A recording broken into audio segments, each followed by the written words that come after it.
I'm not going to strictly have my geologist's hat on today. I'm going to have my energy transitions hat on, which I've also been working on for too many years to remember. No? Started off in oil and gas, which probably takes me to some people already, but I've moved on. So hopefully we can explain some of these terms that crop up at this very important time. If you have any questions or if you think anything is contentious, just please ask at any time. I don't mind people breaking in, but we'll then have time for questions at the end as well. So please stop me and ask questions if there's anything that I've not made clear or whatever. So, the title is The Road to Net Zero, or sadly, many people are now thinking it might be the road to nowhere. How much progress will world leaders, organisations make in the next 2 weeks? Next 2 weeks. So, as you'll all be aware, next week the UK and Italy are co-hosts of the latest of the climate summits. It's called COP26,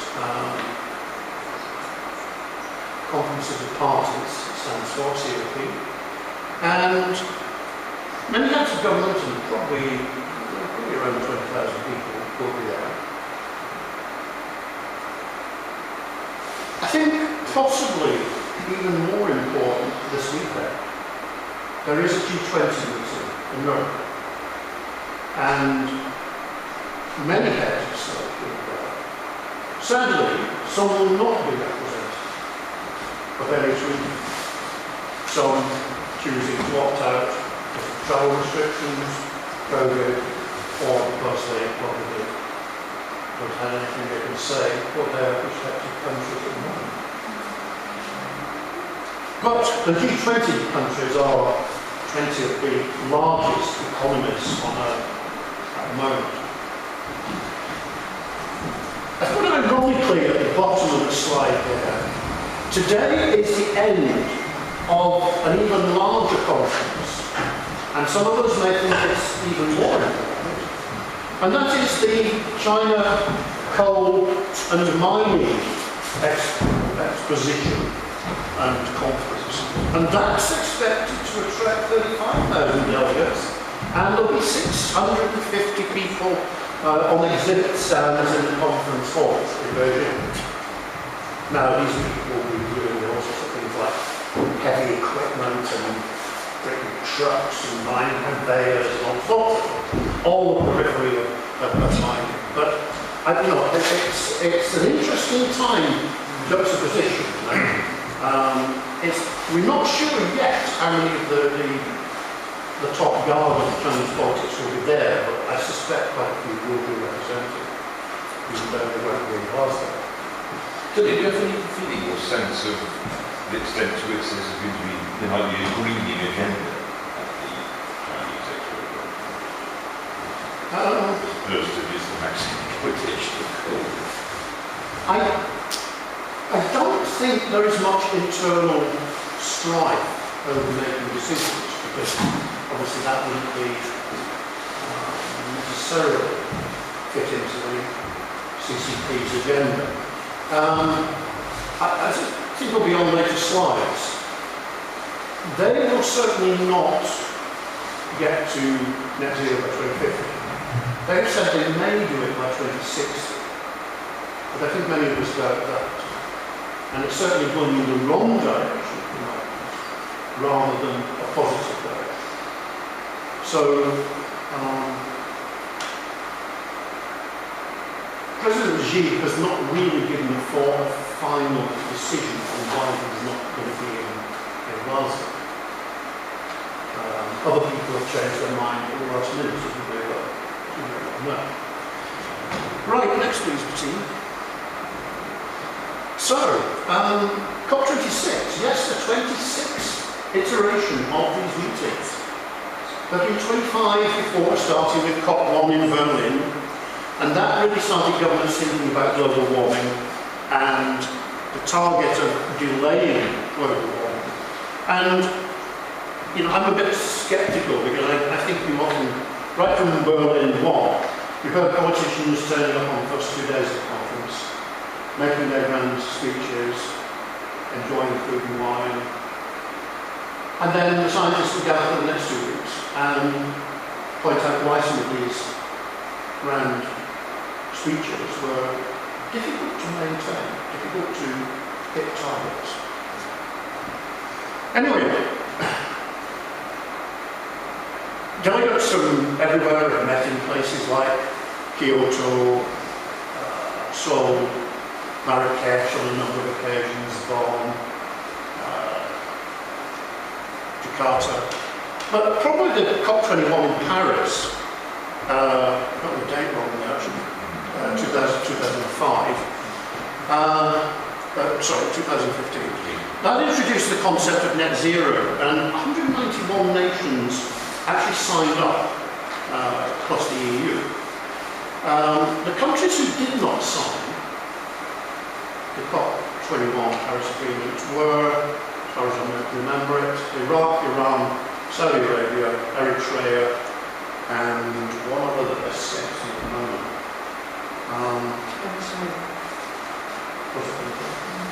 Okay. I'll have to check that actually, but yeah. The United States agreed to the convention, but didn't sign it, and pulled out completely under the last president, and signed up again under Joe Biden, who, last we heard, was heading for Rome last night, and will be coming on to Glasgow on Monday.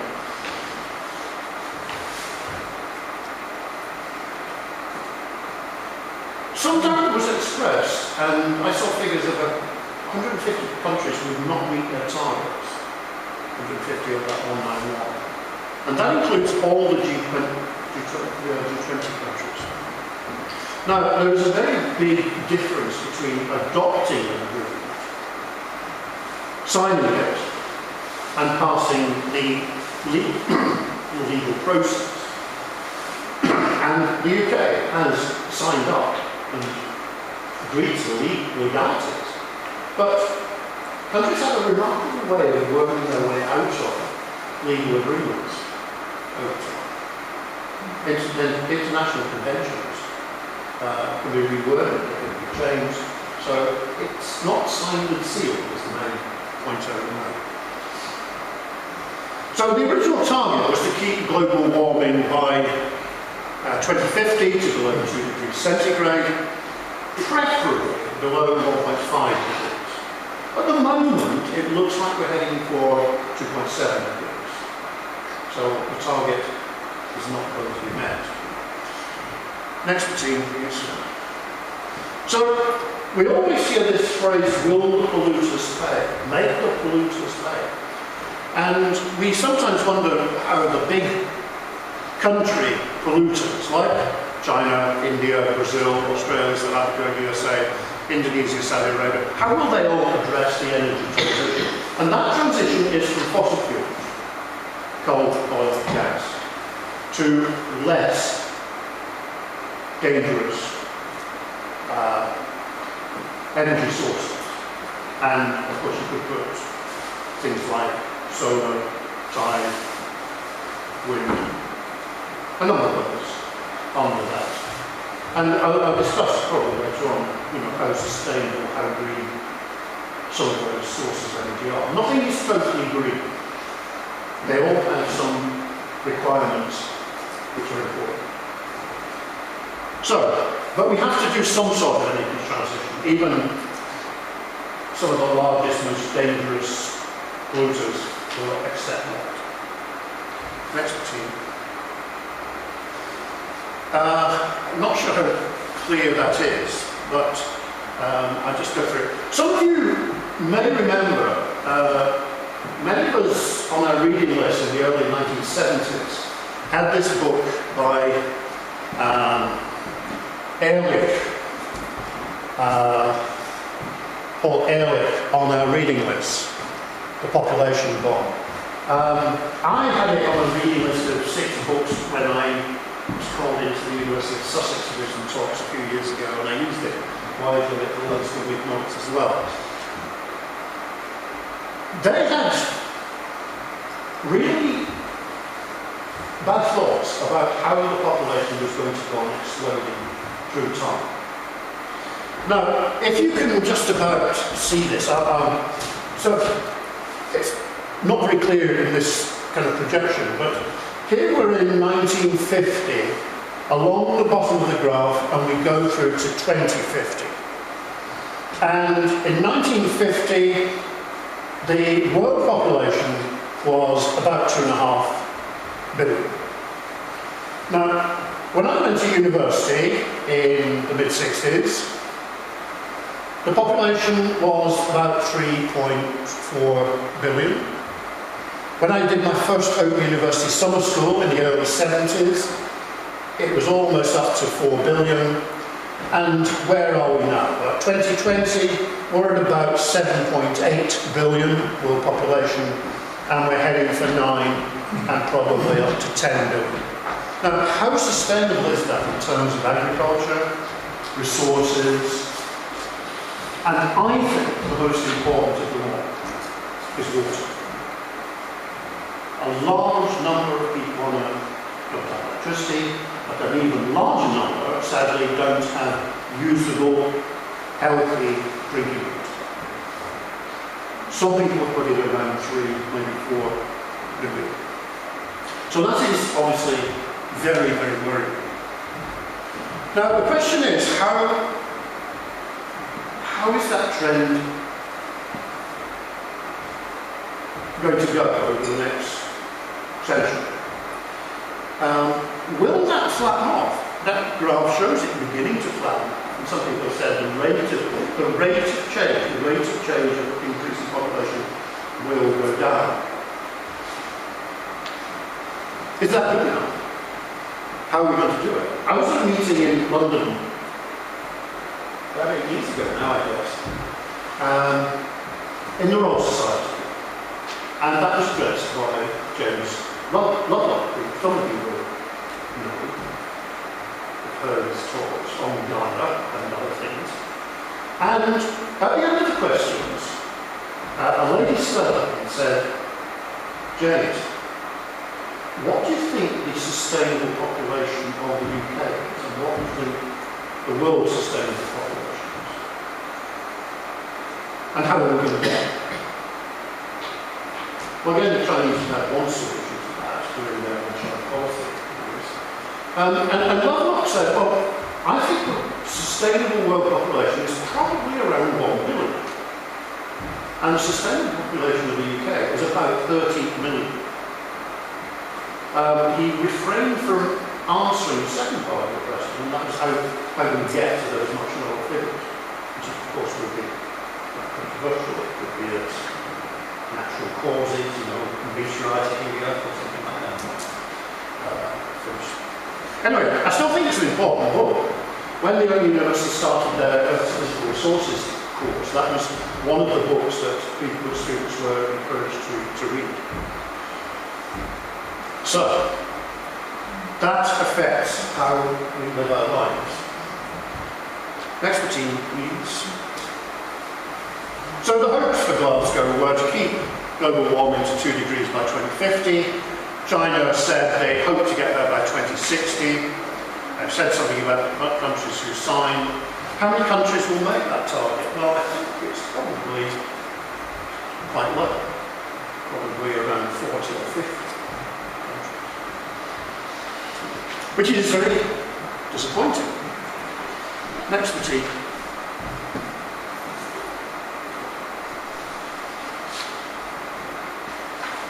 I think there is a danger of over-reliance on 1 or 2 sources of energy.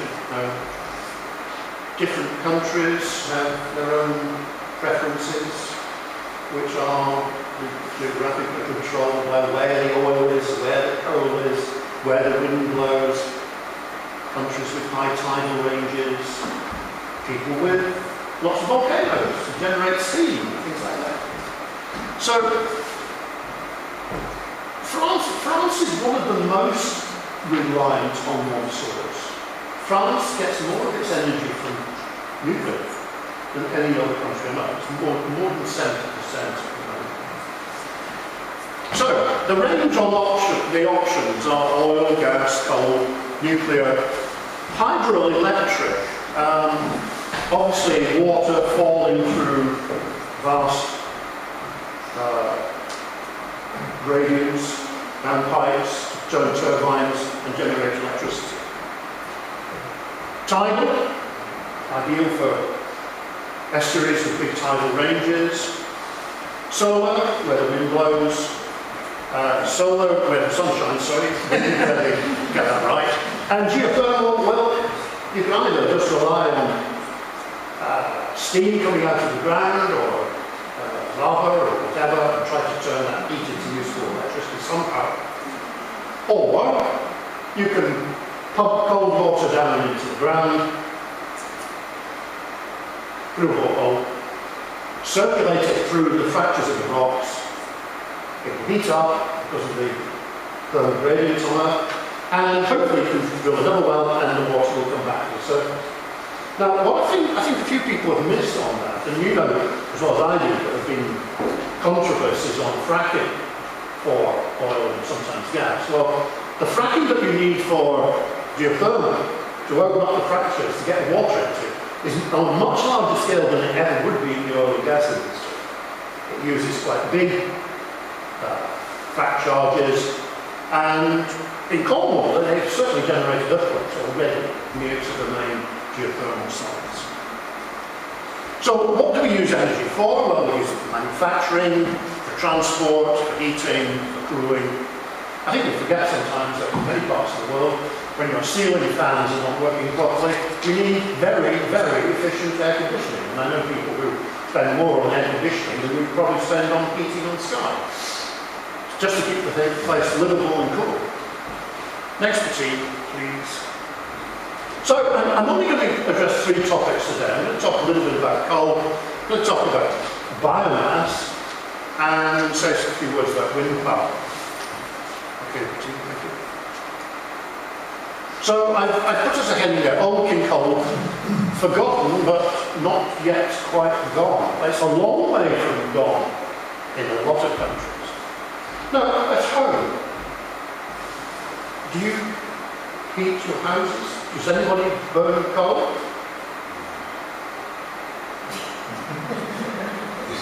There you go. Don't have to be shy. Does anybody burn wood? Does anybody burn heat? Biggest amount of stuff, the turf, it's good. Does it smoke? Does it smoke a lot or? Top of night. Yeah, of course. Right. So is coal the key to net zero? Well, it's a big part of the problem. China and India are still building new coal-fired power stations.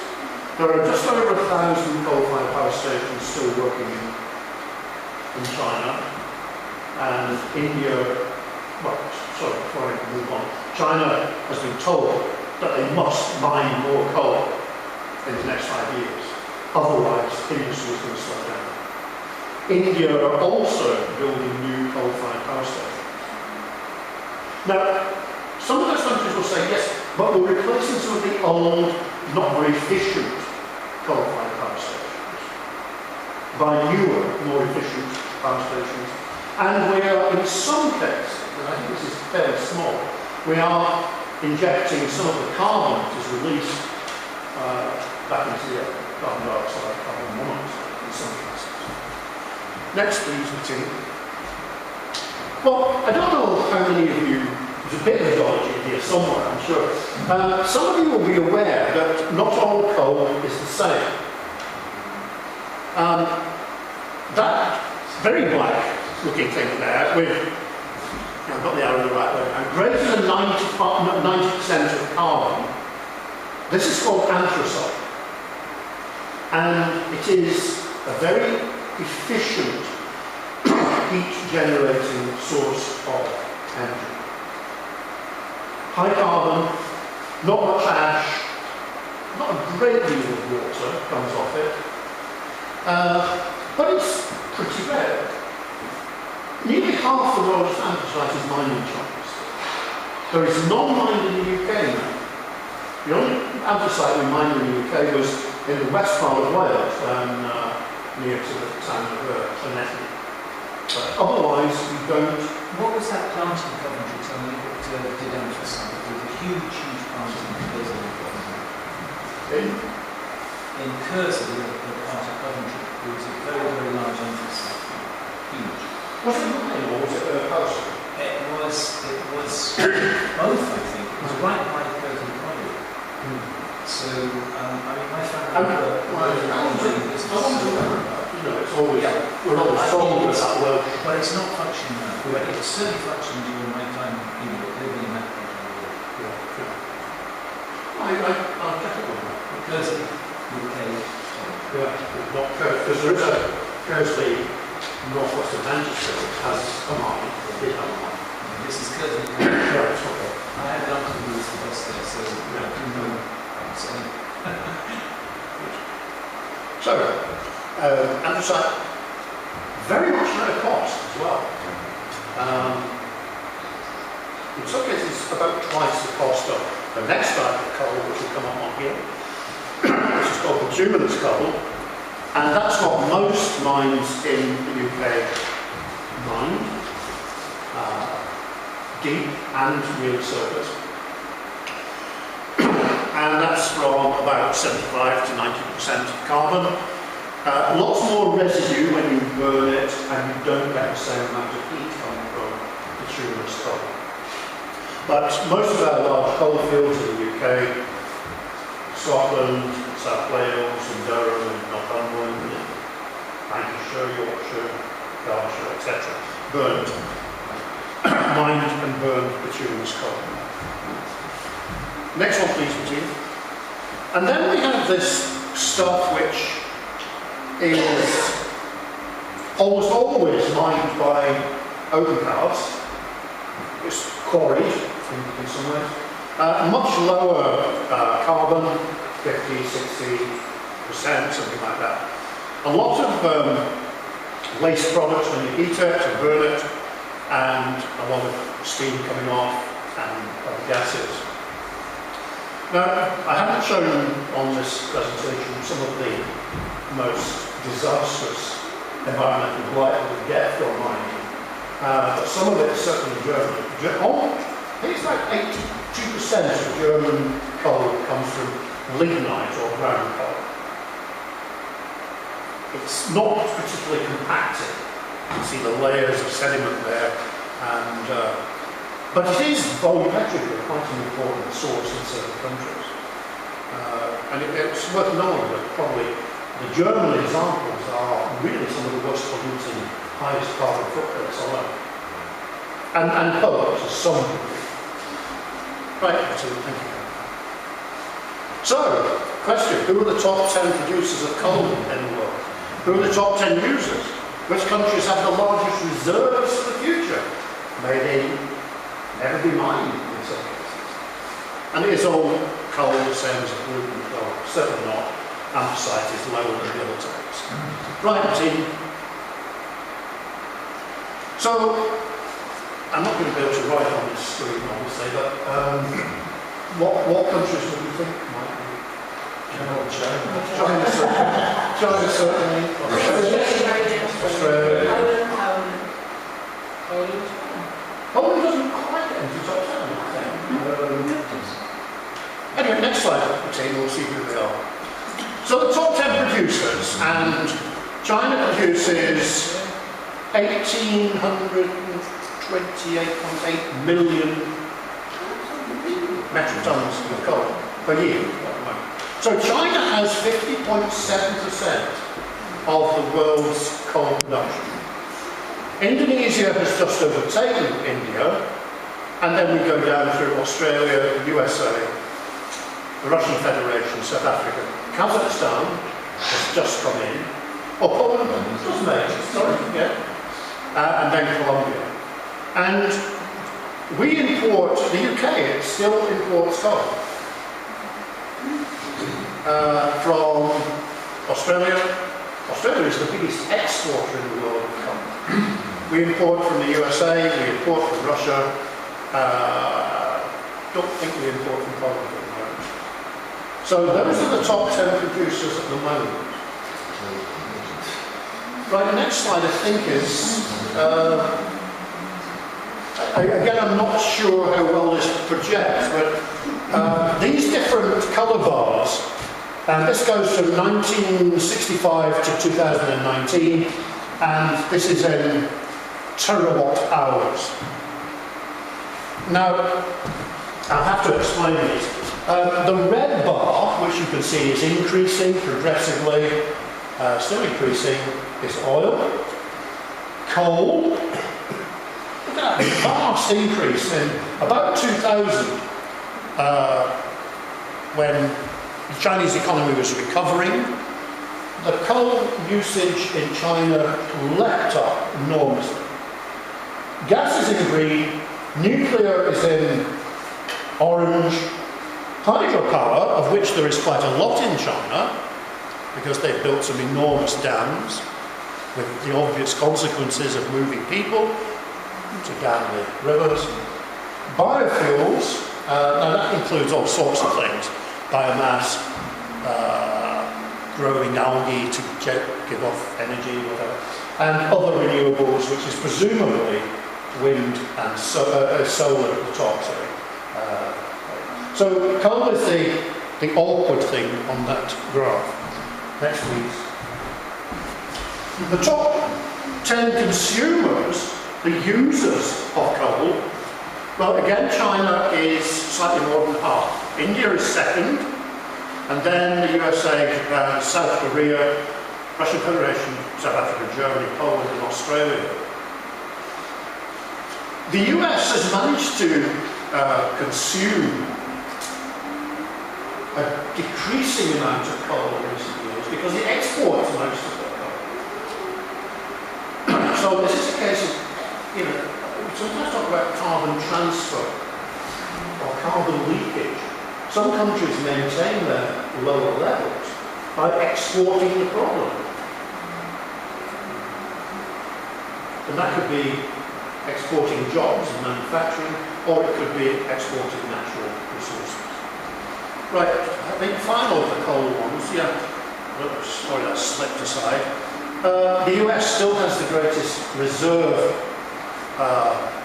allocation, the USA still has the greatest reserves. You can see that the usual culprits are there. Whether those reserves will actually be mined and used is another matter. Will the sourcing of finance start to decrease for some of the big coal mining companies like BHP in Australia?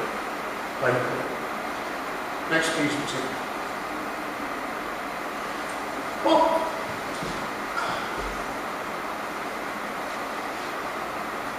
I think I said to Joy we might take a break about this time. Can we take a break now? And I'll take some questions, or if there are. Yeah, take some questions. And we'll get some coffee ready. Anybody got anything that we want to? Before I disappear, can I ask one question? You said about the water and the shortages of water. Can you equate correctly the sort of the climate change and the change in temperatures and atmosphere and the impacts on that in terms of rainfall to reduce the amount of water, or is it other things? Try to get a picture out of it because Yes. I think one of the greatest problems is the seasonality of water. In countries where you're suffering from cyclones, hurricanes, monsoons, it is seasonal. Sometimes you get the water at times of year when it's not necessarily beneficial. The other problem, of course, is that a lot depends on how much goes into the ground to saturate the ground and how much is just runoff, very fast runoff. Is it channeled into rivers, or is it just runoff from the flat desert plain? So I think that is a problem. which I still see one of the greatest problems for the way forward. And again, one of the books I suggested people read years ago was something called Water Wars by Martin Williams. And this is about all the national boundaries where water may be the next thing to cause a war. Now, it's happened in a number of places in the Middle East. It is likely in some parts of Southeast Asia to cause problems. Whether England and Scotland will go to war or water to bring up the Skye in the future. But it's partly the seasonality that is the real problem. But I still see it as a source of possible conflict in certain countries, which is really potentially very dangerous. I was just reading the other day that China actually has 20% of the global population, but only 2% of, only 6% of the world's water supply. So I don't know what China's going to do. But there's a program on television not long ago about the aquifers and how they're being depleted because of water in the desert, especially the States. oh yes, Saudi as well. The aquifers are so low now that they want to stop producing water. And it's one of the big problems for the States to cope with, aren't they? Yeah, we could be back to some of the problems of the 1930s and the Dust Bowl years, but I think some deserts are certainly expanding. The whole Sahel region in Africa is really a very serious problem. Could there be a state where the water is not drinkable, that comes rain is so polluted that you couldn't drink it? I think that's very important because, as a natural pollution source, going through soils for themselves. But, I think we've drawn to our attention in recent days just how bad some of the sewage outfalls are in lakes and in rivers and directly into the sea. And, we're bad. But some countries are far worse in putting untreated sewage into the statistic is relatively Bangladesh. But Bangladesh has the most amount in all countries in the world, proportionately, of fresh water and the least amount of drink. That's how it is.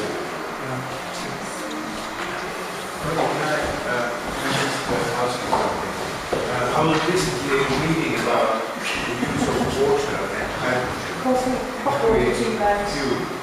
And as I understood it in the article, the potential it could be much greater than the amount of oil that we can use in the past. It could be multi-trillion pounds worth of industry. Can you tell us about that? How far are we in terms of developing that as a source of energy? I think the single answer is not that far down that road. There's a dish there for Hydrogen is going to come cheap. There are various types of hydrogen. One is what we refer to as optimal green hydrogen, and that is taking vast amounts of water, taking out oxygen, and leaving hydrogen. And that hydrogen is called green. The second source of hydrogen is from methane. It's CH4, so strip out the carbon, you need hydrogen. Now, I think all of these processes are going to be expensive. One of the big things it comes down to is where you store it, how you store it. Now, of course, you pump it into the clean oil fields and gas fields, but we don't know much yet about how easily. Will hydrogen store us in the same way that methane will? I think there's a lot of engineering still to go on. But, hydrogen will come cheap. Whether it's in hydrogen car in the future. But it was reminded me that when we were in Park Springs 35 years ago, there were hydrogen buses in those days. And there are some hydrogen buses, I think in London, that's been around a long time. No bus fleet has gone to full conversion. Too expensive. She's shepherd's So for building gas boilers.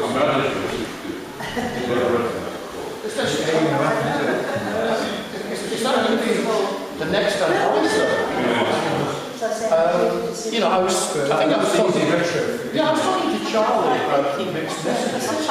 And many of you will remember Gordon Brown saying, the future is diesel. You know, all the way to buy diesel cars, get rid of the petrol. It's not all that long ago. Nuclear was another one. And now, of course, with the, I don't know how many of you have electric cars. Have you got your electric Rolls Royce yet? Tim? I'm interested to see that. People always tell me that you can never go to a rental firm and get an electric car. So I'm interested to see the perks of all the 100,000 Teslas this week. So it's interesting to see how that goes. But they do still have a range problem. I have a friend who get about 160 miles with this Tesla,